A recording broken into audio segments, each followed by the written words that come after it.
tere tulemast Eesti noortekirjanduse kanalile. Käimas on noortekirjanduse kevade intervjuude sari. täna on külas kirjanik Peeter Kormašov, kes on kirjutanud kaks noorteromaani Ilma vaseliinita ehk 11 kuud seiklust ja Peatusest peatusesse. tere, Peeter! tere, aitäh kutsumast! Väga tore, et sa said tulla, et selles mõttes, et hästi vahva on meeskirjanikega vahepeal rääkida, et naiskirjanikke kipub olema palju, et tundub, et neid see noortekirjandus võib-olla kõnetab natuke rohkem. Kuidas sina noortekirjanduse juurde jõudsid? Hea küsimus. Ma kõigepealt võtsin ka sellest kohe kinni, et hea on meestega rääkida, et selles on sul täiesti õigus, et öeldaksegi ju, et see kultuuri tarbimine üldse, aga ka lugemine on ju suuresti püsib naistel. Samas kirjanike seas, kui võtta, on tegelikult mehi ja naisi nagu enam-vähem võrdselt, vähemalt Eestis. Et see on siis huvitav, et miks mehed nagu noortele ei kirjuta. Miks sina noortele kirjutad? Ma vist kõigepealt nagu hakkasingi kirjutama enda elust, ja kuna ma sellel ajal ise olin noor, siis nagu niimoodi juhtuski, et kunagi Doris Kalev on öelnud, et millest see noor inimene ikka kirjutab, et eks ikka enda elust ja mingid asjad, mis nagu juhtusid, tundusid olevat piisavalt põnevad, et nad kirja panna. No ma saan aru, et esimene raamat Ilma vaseliinita, et ma ei suuda seda päris niimoodi sirge näoga öelda. väga hea pealkiri. Et see on ajateenistuse kogemus, et ma kujutan ette, et see ilmselt noh, jätab küllalt selge jälje lihtsalt kasvõi sellepärast, et see on lihtsalt nii tohutu elumuutus. Ja eks muidugi kõik alati arvavad, et nende see kaitseväe kogemus oli kõige raskem ja kui see on selline toatäis mehi, siis kõik hakkavad võrdlema, mis neil kõik toimus, on ju, et see kuidagi niimoodi oli ka minul, et mulle tundus, et see, mis toimus, oli piisavalt nagu huvitav. Pealkirja muide sellest pärit, et tol ajal siis ma olin kaitseväes 2010-2011, et seal olid sellised motiveerivad tsitaatidega plakatid, mille üle me siis nagu ka nalja tegime, ja see 11 kuud seiklust oli 11 ja Ilma vaseliinita oli see, mida siis drillseersandid ütlesid kogu aeg, et see oli see, kuidas see toimus. Aga jah, see oli väga elumuutuv kogemus ja see andis mulle tegelikult materjali, millest kirjutada. Mul olid mingid ideed alati nagu olemas ja mõtted, aga mul ei olnud seda mingisse vormi valada ja kuna mulle tundus, et kaitseväest ei ole väga palju kirjutatud, siis sellepärast ma selle loo kirja panin ka. Ma kahtlustan, et sealt, miks Kaitseväest väga palju ei kirjutata, et see põhjus on Kaitsevägi ise, et suur osa sellest tegevusest ei ole mõeldud väga avalikule publikule või vähemalt selles mõttes, no ja nii peakski olema, eks ole, Kaitsevägi ju. Täiesti nõus, jah. Sinu raamatutes, teine raamat on siis, ma saan aru, ka tegelikult selline rännuraamat rohkem nagu, et sa tegelikult ikkagi saad oma tegelasi ja lugusid sinna oma elust.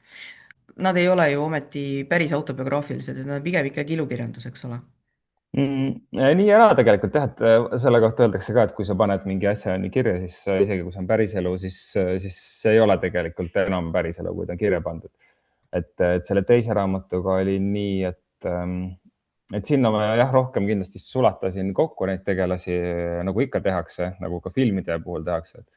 Et seal see peategelane olen mõlemas nagu mina ja see räägib asjadest, mis on minuga toimunud. Et selles mõttes on see ikkagi päriselu. Aga jah, et need ülejäänud tegelased või see, kuidas need olukorrad on üles ehitatud, just eriti seal teises raamatus, seal need on ikkagi kokku pandud. Aga jah, selle teise raamatu kohta, et see on reisiraamat ja see on ka kokatööst väga palju räägib, et see on see töö, mida ma tegin sellel ajal, kui ma välismaal elasin ja need olid need kaks teemat, mis ma sinna tahtsin panna. Ja kolmandaks siis selline identiteedikriis või eneseotsingud, mis ikka on kui noorena teemaks ja tegelikult jätkuvad ju kogu elu lihtsalt. Natuke läheb kergemaks. Inimene oskab juba peita või ütleme niimoodi, et ta ei võta neid oma probleeme enam nii tõsiselt ühel hetkel mingis vanuses. Jah, ta ei taha endale, ei viitsi enam valetada endale. Jah, näiteks. Et aga ma saan aru, et ma küsin seda selle mõttega, et ütleme, et kui noor inimene tahab oma elust raamatut kirjutada, siis tegelikult ikkagi pigem ta loona peaks olema natuke teistsugune kui see, et ta on lihtsalt nagu päevik, et lool on omad mingisugused sellised noh, rütmid, nüansid, et seda tuleb nagu arvestada ja tegelikult selleks, et sellest kogemusest saaks hea loo, aeg-ajalt tuleb natuke kogemuse küljest midagi ära võtta. kuidas sina sellesse väga nõus, suhtud? väga nõus ja on see hea ütlus, mida õpetatakse vist ka igasugustes töötubades, kus ma küll pean tunnistama, väga palju ma ei ole osalenud nagu loo kirjutamise töötubades, et kill your darlings on ju, et mõnikord on sul mingi väga magus asi, mida sa tahad nagu alles hoida, aga eriti just võib-olla noorena, aga no ma arvan, et see puudutab tegelikult ka teisi loojaid ja ma mõtlen siin ka lavastajaid ja režissööre, mitte ainult kirjanikke, aga et see mida vähem, seda parem, et kui toimetaja näiteks soovitab mingit asja välja võtta, siis teda tasub kuulata ja loo puhul ka, et jah, tuleb kuidagi välja kontsentreerida see oluline, et see on nagu oskus, mis jah, see on väga raske, ütleme, et süžee ülesehitamine ja üldse nagu loo või narratiivi jutustamine on ikka väga-väga keeruline asi, mida nagu õpid kogu elu. Ma täna just kuulasin ühte Youtube'i videot, kus ka õpetati kirjutama aeg-ajalt, panen need kõrva taha, et noh, väga huvitav on arvata, et kuulata, kuidas inimesed arvavad, et peaks kirjutama, et noh, alati tasub võtta see nõuanne, mis sobib. ja seal oli räägitud sellest halvast tavast, et sa kirjutad iseenda raamatusse. ma ei mõtle praegu sinu raamatu puhul, aga ma mõtlen just seda, et inimene noh, kirjutab sinna unistuste iseenda põhimõtteliselt ja jääb seda nii väga nagu noh, on selle küljes kinni, et ta tegelikult ei saa aru, et see lugu hakkab kannatama. aga ütleme, sina oled kirjutanud, noh, sa ütled, et oma kogemustest ja oma pealt, kas sa tunned, et selle võrra see kriitika võib-olla raamatute suhtes puudutab sind rohkem või ei puuduta, et kas seda on näiteks ohtlik niimoodi kirjutada? kindlasti mõnes mõttes, et oleneb, kui tundlik sa oled ja nagu noor inimene ja üldse iga looja, kes ju paneb oma asjad välja, on kindlasti tundlik. aga mina nende mõlema loo puhul tahtsin just, et nad oleksid võimalikult ausad, et tuleks kõik see ebatäiuslikkus välja ja minu selline naiivsus ja ka selline noh väga kaheldavad otsused kohati, et ja selle nimel või selle jaoks ma tahtsin olla võimalikult aus, et seal ei ole väga palju midagi ilustatud. et ma arvan, et see on, aga kriitika jah, ma arvan, et kriitika puhul on see, et hästi palju just Eestis on ju sellist positiivset kriitikat, et ma mõtlen sellele seda, et on sellist õlalepatsutamist, aga tegelikult see kriitika, mis on ka päriselt kriitika, on just see, mis nagu viib edasi, on ju, autorit või ka kunstnikku, et see on väga vajalik. ja ma olen väga tänulik, kui keegi on just midagi sellist öelnud. et võib-olla alguses ikka võtad seda kuidagi nagu, see kuidagi torkab natuke, aga siis, kui pisut mõtled, siis on see väga kasulik ja arendav. ma küsin natukene teistpidi praegult, et siis me saame juba kaarega tagasi tulla siia, mida me tegelikult mm. -hmm. tahtsin. millega sa praegu tegeled? Kas sa mõtled kirjutamise või töö mõttes? Ma mõtlen mõlemat, et mõtlen alguses seda töö mõttes, sest et noh, väga tihti on nii, et kirjanik on kirjanik, aga kirjanik on tegelikult veel päris mitu muud ametit ka. et seda on alati huvitav teada. No töö mõttes on niimoodi, et ma töötan siis hetkel Müürilehe kultuuritoimetajana, alles üsna värskelt olen seal olnud natuke üle 6 aja. ja enne seda ma olin 6 aastat Delfi süsteemis, olin Päevalehes, ka Päevalehe kultuuris, olin seal alguses ka toimetaja lehes nagu üldtoimetaja ja 3 aastat nüüd enne Müürilehe töö kallale asumist olin Areenis, mis on siis Ekspressi kultuurilisa, olin ka toimetaja, ajakirjanik, et aga enne, kui ma jõudsin sellise noh, võib-olla kirjaniku elukutsele lähedasema töö juurde, ma olen vist ka tõesti kõiki ameteid pidanud, et pikalt olin kokk, aga olen olnud ka lavaehitaja ja olen töötanud arheoloogilistel väljakaevamistel, et ma olen see kokk-kondiiter, keevitaja kindlasti. väga hea, ei, ma kujutan ette, et see tegelikult annab nagu seda noh, nagu sisu, millest kirjutada, sest et kui sa istud ainult laua taga ja kujutad kirjutada ja kogu maailm tuleb su enda peast, siis noh, sa pead sinna mingisuguseid kogemusi ju kusagilt saama, et selles mõttes on hästi huvitav. aga milleni ma tahtsin jõuda, on see, et noh, et sa ju elukutsena praegu ka kirjutad, aga see on teistmoodi kirjutamine. kui väga see sarnaneb raamatu kirjutamisele või kui väga ta on erinev sellest näiteks?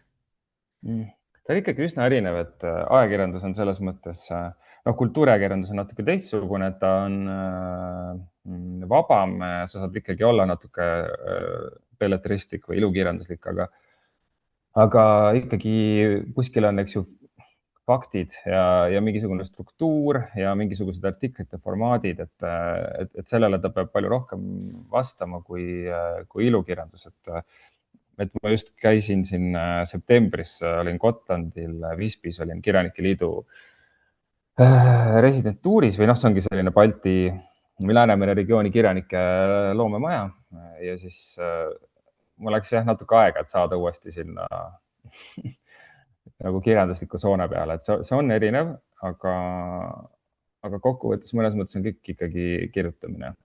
aga see peas selle erisuse tegemine on jah, see nõuab sellist harjutamist, ütleme nii, kiiret ümberlülitamist. just ma saan aru, et ühel juhul sa saad anda väga palju oma arvamust, väga palju oma mõttepilti, teisel juhul sa lihtsalt vahendad ja sa väga ei tohi isegi noh, võib-olla oma arvamust nii väga välja näidata, eks ole. aga mis ma mõtlesin, on see, et kuna sa nagu igapäevaselt kirjutad tööna, sul on kindlasti olemas mingisugused huvitavad kirjutamise praktikad, sest noh, sul ei ole ju seda varianti, et mul täna ei tule vaimu peale, et see artikkel ei tule. et noh, see ju ei päde, eks ole, et mismoodi sa kirjutad, kuidas see välja näeb või mis on need asjad, mis aitavad sul kirjutada, kui sul nagu vaimu peale ei tule? no mulle näiteks, no jah, ei ole tõesti sellist varianti, et ajakirjanduses on need tähtajad ja need on rauast on ju tihtipeale. et selles mõttes on see olnud väga hea trenn. et aga kui vaimu peale ei tule, no ta ongi raske.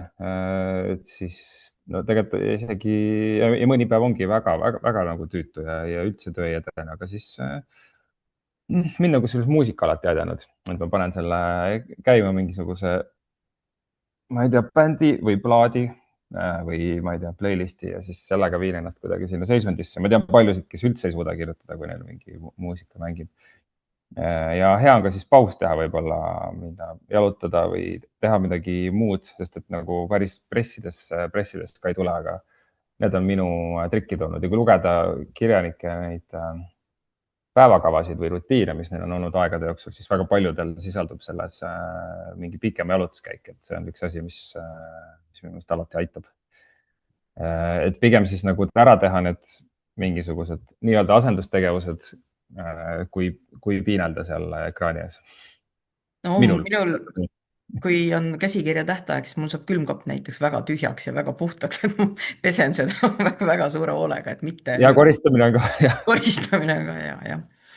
ja üldse füüsiline tegevus, et selles mõttes ongi raske praeguse tööga mul, et ma pean olema ka, eks ju, istuma arvuti taga ja siis veel kirjutada, et mulle ikkagi väga meeldib, kui ma teen midagi hoopis muud ja siis alles istun siia, et see ideaalne, nagu kui rääkida ilukirjanduse kirjutamisest, ideaalne tasakaal on see, et mingi füüsiline tegevus, olgu siis trenn, see on ka muide sisaldub väga paljude kirjanike päevakavas, trenn ja siis või mingi suvel, ma ei tea, mingi ehitamine või peenramal tegutsemine ja siis istud, et kuidagi niimoodi.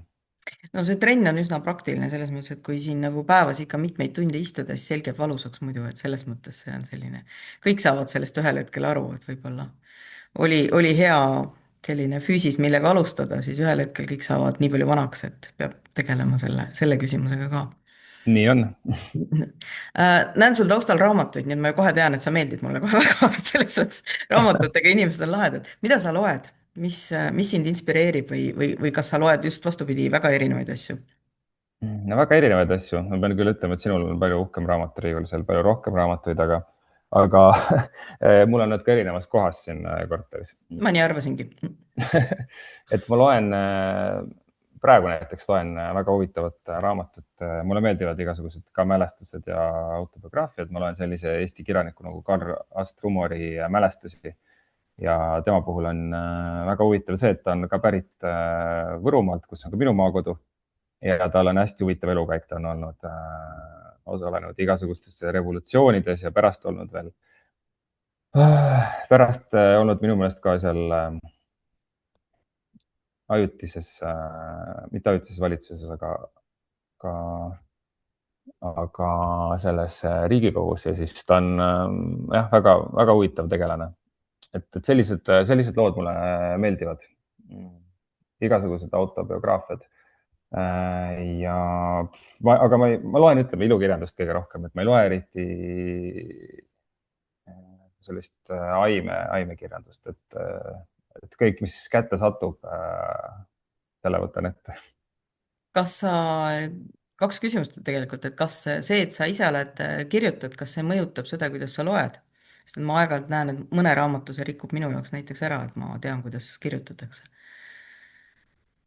Jah, kindlasti, kindlasti mõnes mõttes rikub ja, aga nagu, et ma võtan iga nagu lugemiskogemust õppimisena, et ma tegelikult loen üsna aeglaselt, millest on kahju, sest mul on palju raamatuid järjekorras, eks ju. Ma arvan, et kõigil, kes on lugemisfännid, on öökapi peal see virn vähemalt 10 raamatust. jaa, ka mul mul on selja taga praegu No vot, et aga jah, et ma suudan siiski, mulle tundub, et ma suudan siiski üsna nagu, ma suudan nautida niimoodi, et ma liiga ei klammerdu sinna sõnadesse. Ma tean, et muusikutest sõpradel on vahel see, et ei suuda kuulata ühtegi muusikapala, et ilma, et hakkaks seda ribadeks analüüsima, et mul väga hullusti sellega ei ole.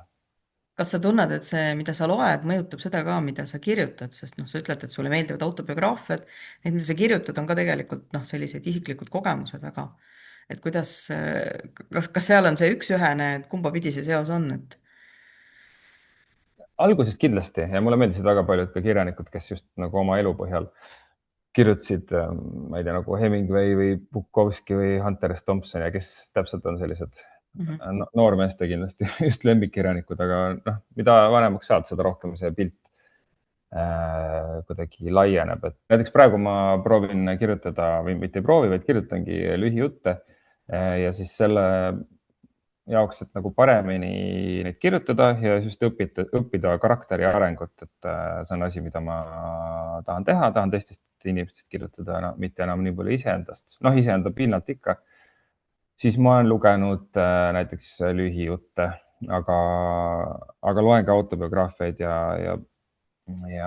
nagu pikemaid romaane, et jah, et kohati see, mida ma loen, ma tunnen, et see kandub üle, eriti just nooremana, kui ma lugesingi ongi Bukowskit, Hunter S. Thompsonit, Hemingway'd, et selliseid klassikuid, siis see kuidagi kandub üle, aga mida vanemaks saad, siis seda rohkem hakkad sealt välja kuidagi destilleerima seda enda asja. see vist on see, et noh, lihtsalt füüsiliselt, kui sa oled noorem, siis sa oled jõudnud lugeda vähem raamatuid ja see nii-öelda keskmine on siis nagu väga ühtne nägu, aga mida vanemaks, seda erinäolisemast. Sa rääkisid karakteri arengust, et kuidas sa oma neid tegelasi kirjutad, kas sul on mingisugused sellised, mida sul on väga raske kirjutada või mida on lihtsam? et vahel on niimoodi, et vastassoost tegelast on kuidagi raske kirjutada, mõnel on vastupidi. Ja ma olen sellega nõus ja mõnes mõttes ongi raske kirjutada nagu vastassoost tegelast, sest sa ei ole läbi elanud neid asju, mida võib-olla nagu noh, minu puhul siis nagu mehena oled, aga samas mingid asjad nagu ütleme tegelikult ikkagi väga paljud asjad on universaalsed ja inimlikud, mida vähem mõelda sellele, mis soost keegi tegelane on ja sellele inimesele just, siis seda paremini see välja kukub, mulle tundub, ja siis ei ole isegi nii suurt vahet. Et praegu ka, kui ma kirjutan neid lühijutte, siis ma nende karakterite puhul vaatan, et see karakter oleks nagu komplektina usutav, et kas tema ütleks ja teeks neid asju või siis mitte, et see on, mulle tundub, peamine.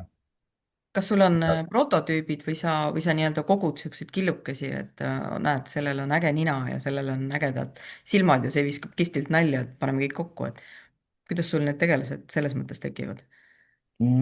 Vist ikkagi jah, kokku, et igast ühest mingi tükike, et mingi lugu hakkab nagu arenema silme ees ja mingi tegelane, mingi algus, et sissejuhatust on väga lihtne kirjutada ja sealt edasi minna on juba raskem, et mul on lõputult mingisuguste juttude ja jutukeste algusi, mis ei ole sealt kunagi edasi läinud et selles mõttes oli nende eelmiste raamatute puhul nagu lihtne, et seal olid nüüd ikkagi inimesed olid päris elust ja nad pididki jääma šabloonseks, sest et ma sellel ajal liikusin palju ja tulid kogu uued inimesed peale, et nüüd ma proovin selliseid püsivamaid karaktereid kujutada ja see on, ma pean ütlema, päris raske. Mm. ma selles mõttes mõtlen, et no Hemingway, sa nimetasid, et Hemingway, temal olid väiksed pahandused vahepeal, sest et tema vist kirjutas üsna niimoodi üks-ühele inimesi maha oma elust ja kõik ei olnud õnnelikud selle üle. Jah, seda mul ei ole vist juhtunud, ma ei tea, võib-olla lihtsalt ei ole keegi sattunud mind, ma ei tea, tänaval nägema või ei ole kuskil Facebookis kirjutanud, et ta pahandaks, aga no näiteks selle teise raamatu puhul ma elasin terve selle perioodi välismaal, kus see tegevus toimub ja siis need inimesed, keda ma seal kujutan, ma valisingi sellised, keda ma ilmselt enam ei kohta. aga praegu noh, vot sellega ongi nii, et iga tegelase puhul ju tundub, et võib-olla keegi tunneb pärast ära, aga see mõnikord on ka juhuslik. Oleneb olukorrast. ma just mõtlen, et kas see sind ei häiri, et noh, ütleme, kui sa oled ka näiteks selles raamatu tutvustuses öelnud, et see on sinu kogemuse põhjal, et siis noh, ütleme 5 aastat hiljem sa tõenäoliselt oled juba teistsugune inimene, aga inimene, kes loeb raamatut, näeb sind ikka sellisena, nagu sa seal raamatus oled. et kas see segab sind kuidagi? ei. ei sega, ma arvan, et ta on muutunud tegelaseks. jah, ma suudan piisavalt enda üle naerda, et jah, muidugi, kindlasti see on vist paratamatu, et see kuskile see osa nagu jääb. Aga ma sellega olen nagu arvestanud, ehk siis tuleb mingi järgmine asi kirjutada, et siis saab selle nagu eelmise tegelase üle kirjutada. Selline küsimus, kuna sa ütled, et sul on väikseid jutukesi ja sa kirjutad tööna. Missugune on hea lugu, mis tal need põhilised asjad on, mis peavad heas loos olemas olema?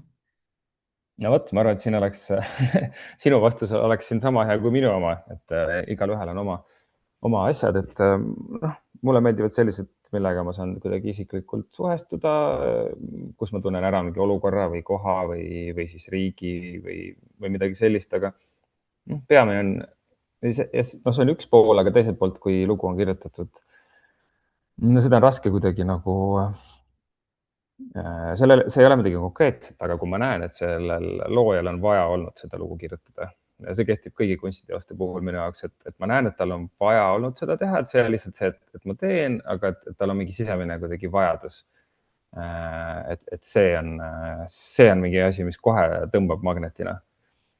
ja kolmandaks muidugi saab imetleda lihtsalt sellist leidlikku kompositsiooni või lahedat ideed, mis on kuidagi algusest lõpuni jookseb hästi. et sellised 3 asja ma nimetaks. Me tavaliselt lõpetame need intervjuud sellega, et ma küsin mõne nõuande, et kui inimene tahaks kirjutada, et just eelkõige näiteks mõni noor, et mis oleksid need asjad, mida ta noh, mis võiksid teda julgustada seda tegema, sest et see esimene raamat on tavaliselt kõige raskem, seda on alati keeruline teha, seal on terve hulk igasuguseid hirme sellega kaasnevad. et noh, ilmselt vähesed on nii enesekindlad kohe alguses. et sul on päris korralik kogemus, et paku mõned nõuanded, mis aitaksid. ma arvan, et öeldakse ka seda, et esimene raamat tasub jätta kirjutamata, et minu puhul mõnes mõttes läks küll niimoodi, et ma proovisin mingeid asju kirja panna ja siis nendest kunagi ei saanud midagi, mis tähendas muidugi ohtralt ka pisarate valamist ja sellist endas kahtlemist ja nagu ja kas ma üldse seda tegema peaksin, on ju, aga siis see sund kuidagi ikkagi jäi peale või see tahe kirjutada. aga alguses tegelikult ega muud ei olegi vaja, kirjutamine selles peale sellise peale hakkamise, et alguses võib ju ka lihtsalt sahtlisse kirjutada, et minul ei olnud alguses üldse mingit mõtet või plaani avaldada, et kokkuvõttes ja mõnes mõttes ka edaspidi kirjutad ju enda jaoks. et minu soovitus on jah, no lihtne öelda, on ju, raske teha mitte karta, et see kirjutamine on selles mõttes ju nii andestav, et sa oled arvuti taga ja raamat on pärast kuskil kaugel ja see tekst, et kui sa oled laval, oled muusik või näitleja, siis see tagasiside on palju vahetum. et see on väga sobiv introvertidele. et ma arvan, et esimene soovitus minu puhul olekski see, et mitte mõelda, mida keegi teine arvab, vaid kui see soov on, siis see lihtsalt kasvõi enda jaoks kirja panna, et sealt see algab. ja siit kumab läbi ka see, mis nüüd tegelikult päris paljude kirjanike puhul paistab olevat see põhiline drive, et tegelikult see kirjutamine on mingit pidi nagu teraapiline. Kindlasti, ma hakkasin sellepärast kirjutama, et elus läks raskeks ja see ei olnud sellepärast, et, et tundus, et on tore asi, mida teha, et selles mõttes klišee jah, aga nii ta on jah. Kindlasti teraapia. Et noh, et selles mõttes ma saan aru, et seal vist tekib see efekt, et ütleme, kui sa oled siin ja praegu ja koged seda, siis see on üks asi, aga kui sa nii-öelda nagu kirjanikuna kirjutad seda, siis kogu see su kogemus muutub looks ja sa kuidagi saad sellest loost välja, et sa saad kuidagi kaugemalt vaadata ja see annab selle noh, võib-olla hingetõmbehetke. sul on sarnaselt? Jaa, absoluutselt ja pärast on palju kergem, kui see saab kirja ja seda on paljude kirjanike puhul ju ka näha, et nad on oma kogemuse pannud sinna raamatusse, võib-olla mitte otseselt, aga see lugu põhineb ikkagi mingil sellel isiklikul traumal tihtipeale. Et kahjuks nii on jah. kas võib loota, et sa kirjutad noortele edasi, et on sul midagi plaanis, on sul midagi tulemas? Mm. No ma tahaks loota, et see ka järgmine asi, mida ma praegu kirjutan, on nii nagu universaalne, et see kõnetab nii nagu noori kui ka vanemaid lugejaid, et mul ja sealt edasi, siis ma ei tea veel, mis juhtub. Mingi suurem romaan, et mulle tundub, mul on kuidagi jah, mul on nagu, mulle meeldiks mõelda, et see, mis ma kirjutan, ei ole kunagi liiga selline tõsine ja täiskasvanulik, mida iganes see ka ei tähendaks, et mul nagu selline jah, endas vähemalt selline mingi nooruslikkuse osa on nagu alles kogu aeg, ma tunnen ja selles mõttes ma tahaksin küll edasi hoida seda sidet, isegi kui ma ise nagu saan vanemaks, et see noortega või noh, jah, noortekirjandust ei ole piisavalt ja noortega ka ei räägita piisavalt sellises mõistlikus keeles, et tihtipeale see on nagu ülevalt alla ja ka lastega samamoodi, mis on nagu väga tobe minu meelest ja arusaamatu. Kõik no on ta, inimesed. ta on mingit pidi noh, mõistetav selles mõttes, et neil ei ole nii palju kogemusi, aga jah, ma olen sinuga nõus, et ma ka arvan, et nendega peaks nagu katsuma samal tasandil suhelda, et see on nagu parem. jah, nii, ma arvan, et selle ülla mõttega me saame ilusti lõpetada et, aitäh, et sa olid nõus natukene rääkima oma kirjutamisest ja raamatutest ja loodetavasti me kohtume varsti. ja loodan sama, aitäh sulle.